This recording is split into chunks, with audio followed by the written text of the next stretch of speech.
Pour faire face à la demande toujours plus grande de vins rosés, les Côtes-du-Rhône vont s'y mettre et vont en produire de plus en plus. Rosé et même champagne pour les poloistes du CNM, ils étaient reçus à la mairie par le maire Jean-Claude Gaudin après leur Coupe d'Europe de water-polo. Et enfin direction le Palais du Pharo à Marseille pour un défilé de très belles voitures de collection. La vallée du Rhône va se mettre au rosé. Face au nouveau mode de consommation et au succès des Côtes de Provence, Interrhône a annoncé un changement de stratégie. D'ici 2 ans, leur production de rosé va passer de 10 à 25%. La Provence a une embellie fabuleuse, a préempté il y a une dizaine d'années cette couleur rosée et a fait beaucoup de travail. La Provence s'ouvre à l'export. Marché à valeur également, une autoconsommation du rosé très forte chez eux, ce qui nous fait dire, et ça n'a rien à leur encontre, qu'ils ne pourront pas honorer tous les volumes de rosé qui potentiellement pourraient être demandés demain en France ou à l'export. Je crois qu'il y a des gens qui sont leaders en la matière, qui ouvrent des perspectives et qui ouvrent des voies. Encore une fois, ils ne peuvent pas honorer toutes les parts de marché qui s'ouvrent à nous. Moi, je préfère qu'elles soient honorées en France par des appellations proches plutôt que par des vins étrangers, italiens ou espagnols, que ces parts de marché soient plutôt prises par des appellations françaises. Donc il n'y a pas de logique, il n'y a pas de souci. Je ne souhaite pas du tout préempter le rosé et être concurrent de la Provence, on ne sera jamais concurrent. Mais voilà, des champs de possibilités, des champs d'expression s'ouvrent à nous. On y va ou on n'y va pas. La question elle est là. En fait, voilà. Et moi je crois qu'aujourd'hui il faut y aller parce que ce serait dommage de laisser passer ces ouvertures-là. La coupe à la mairie, les champions d'Europe de water-polo étaient ce matin dans les salons d'honneur de l'Hôtel de Ville, reçus par Jean-Claude Gaudin, ravi d'honorer les athlètes du Cercle des Nageurs. C'est quelque chose de magnifique pour ces athlètes de haut niveau, tous nos joueurs de water-polo, d'avoir remporté cette Coupe d'Europe et contre le Monténégro, qui paraît-il est un club qui est très dynamique et très actif. C'est le symbole de la force, du travail, de l'efficacité d'une jeunesse de talent, sous l'égide, bien entendu, du Cercle des Nageurs de Marseille, du président Paul Lescia, et de l'aide que nous apportons à tout le sport dans cette ville, à tous les bénévoles qui, au service des jeunes, ne ménagent pas leur peine pour que les jeunes apprennent, participent au sport et apprennent les valeurs du sport. Oui, c'est un honneur pour nous.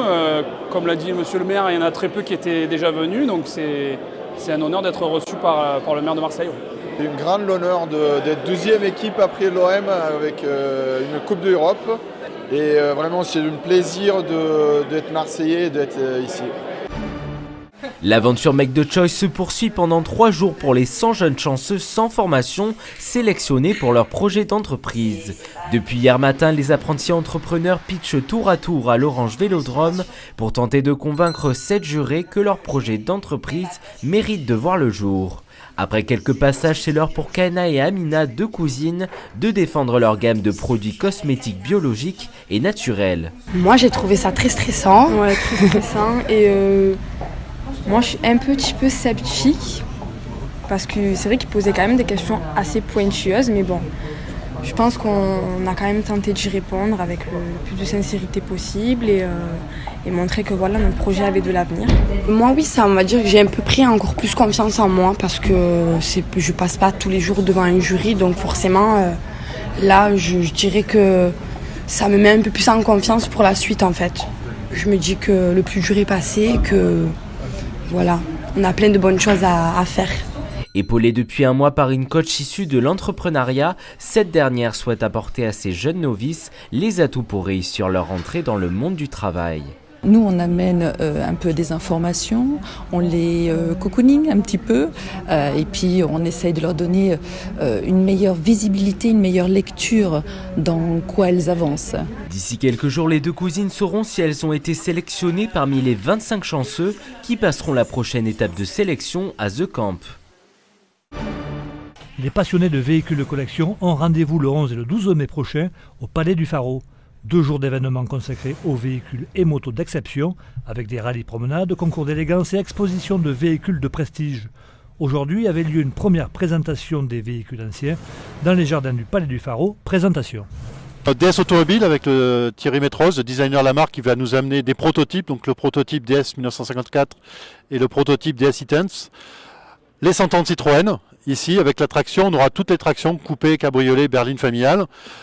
L'Amicale Patrimoine Automobile à Carry-le-Rouet et Martigues qui nous aide sur cet événement. Facel Vega, donc ça c'est mon véhicule, ma marque fétiche, la dernière voiture française faite à la main. Et ensuite différents collectionneurs de tout style, donc effectivement les anglaises, les italiennes et le club Maserati de France qui nous accompagne également pour cet événement. Donc il y aura une centaine de voitures le 11 et 12 mai et 80 motos.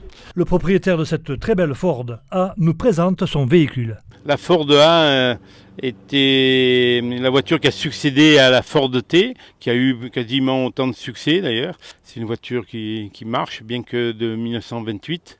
Elle avance bien. On est un peu gêné par la limitation à 80 parce que il faut tout le temps être sur les freins. À part ça, ça va. Donc voiture haute, voiture spacieuse. On a quand même 4-5 places. Voiture facile à entretenir. Et surtout, le Next Plus Ultra, avoir toutes les pièces qu'on veut.